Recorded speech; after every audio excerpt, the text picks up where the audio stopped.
PlayStation released another blog this week, this time focusing on the PlayStation 5 Beta and some of the features that are starting to roll out for beta participants that I suspect the rest of us will get to see in the near future. And what I find so interesting about a lot of these beta features is, to me, these are things that should be standard in every single console. I don't understand why a lot of these things are gated and then made into these large announcements. Now, don't get me wrong, I'm happy they're coming. But there's a lot of stuff that you're going to see, as we're going to talk about in this video today, that you're going to be like, yeah, and I had that before, or that doesn't seem like a major leap forward. At least that's my take on it. But again, I'm happy. I want this stuff to be in here. I just find it interesting that it's so gated. First thing that they talk about is the new 1440p HDMI video output. So this may not make a whole lot of sense if you're not an avid PC gamer, but there has always been a raging debate on the best resolution in which to play games. Most televisions are the 1080p or the 2160p. That would be your, kind of two extremes, right? But there has been a growing trend of gaming monitors that are 2560 by 1440p. A lot of people say that's kind of the sweet spot between the two. You're getting a better frame rate because you have a lower resolution in your 1980p, and you're also getting the best of a higher resolution in that potential 4K display. So 1440p seems to be universally agreed as kind of the mid-tier. And most high-end gaming monitors are 144 hertz with 1440p. That kind of seems to be where the target is for a lot of Twitch streamers and first-person shooter enthusiasts. With all that said, Sony has decided they want to jump on that train, and they're going to now offer 1440p resolution. But there is a catch. 1440p will not work with variable refresh rate. So one of the major selling points of the 1440p standard in the PC gaming space is to tie it with G-Sync or FreeSync to get a smooth experience at a high frame rate with a good resolution. Here it's kind of like not the best of it. It's interesting that they've gone down this road without variable refresh rate support, but it will exist. And a lot of people who have gaming monitors who currently have a single game station in which they support both PC gaming and console gaming, if they have some sort of streaming setup where everything funnels through a single monitor, this will be good for them. It may eliminate borders, horizontal and vertical borders, depending on their current output and everything. It may also eliminate borders on the side. It should be a little cleaner setup for some people. I suspect most people, I'd say 95% of the fan base, will never touch their display and they will leave it on the highest possible output, which is the 4K resolution. And then the games will decide whether you want to play in that quality mode or in the performance mode, which is where I think it's probably going to end up. But they're adding it. Interesting that it leads kind of the news is the big deal. I'm not so sure it is for most people. I'll let you guys decide. But more resolutions are always better. More options are always better. That is a standard. The next thing they're finally adding is game lists. Game lists are essentially your collection tabs of games. You can have up to 15 game lists with 100 games per list. These are folders. This is all this is folders, guys. This is stuff we have seen in PlayStation 4, the Nintendo Switch does it. A lot of game systems already have folders.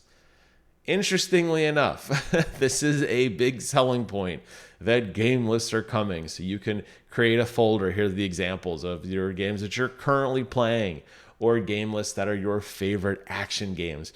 I have a couple game lists, or actually just folders as they're called, on my PlayStation 4 for party games and for streaming services. You can put apps and stuff in there.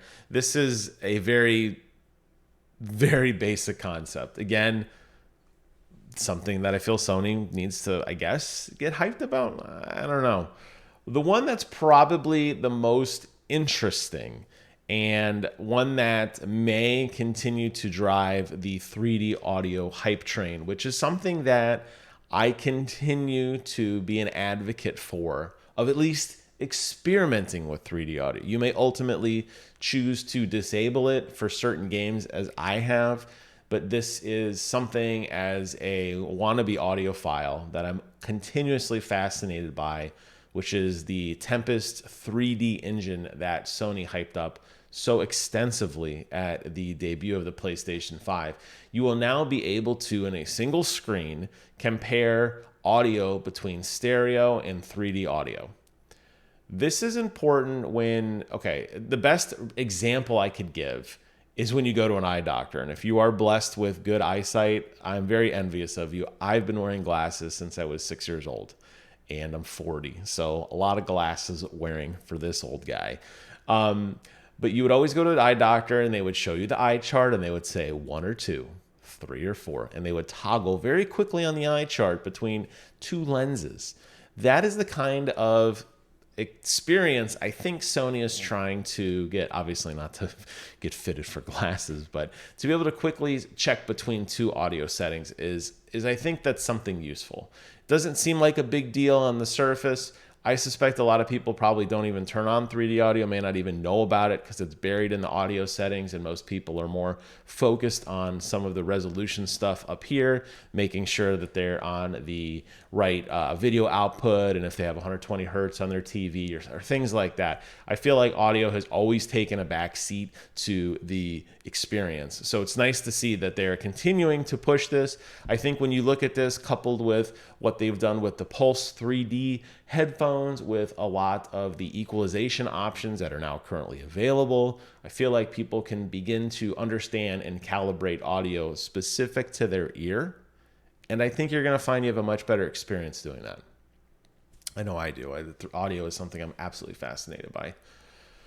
They're also adding easier access to in-progress activities. So when you resume a game, in-progress activities are often shown predominantly at the top of the game hub.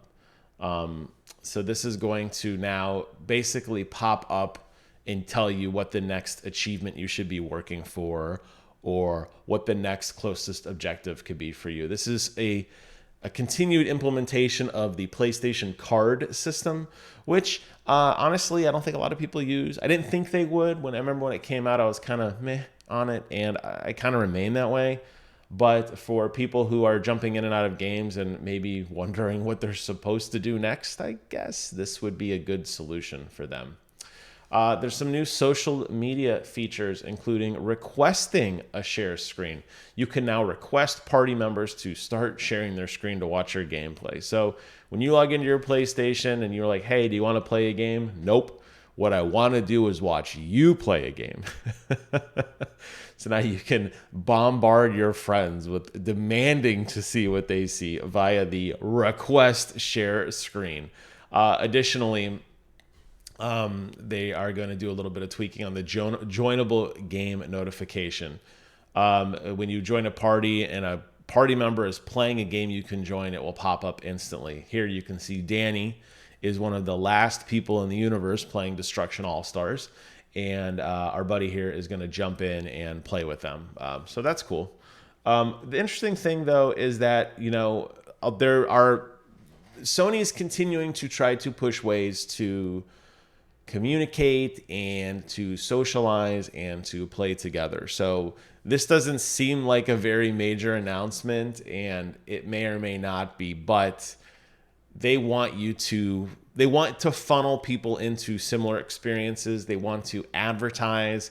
They want to promote what games your friends are playing in hopes that you buy those games and you play together. And the reality is, in a multiplayer space, that's kind of what you want. So I understand the intent behind it, but the announcement in of itself isn't like all that exciting. You can now view new friends' profiles. You can quickly, as you accept a friend request, you can now instantly go to their profile instead of doing maybe 1, 2, 3, 4 more button presses to get there. Don't really see that as a major change. They're also adding stickers and voice messages in the game-based card now. So if you want to send a message to your group, remember we talked some time ago about the integration of Discord and the idea of getting gamers together in hubs, creating almost like mini Facebook walls or experiences that are separate for your friends. I can attest to this.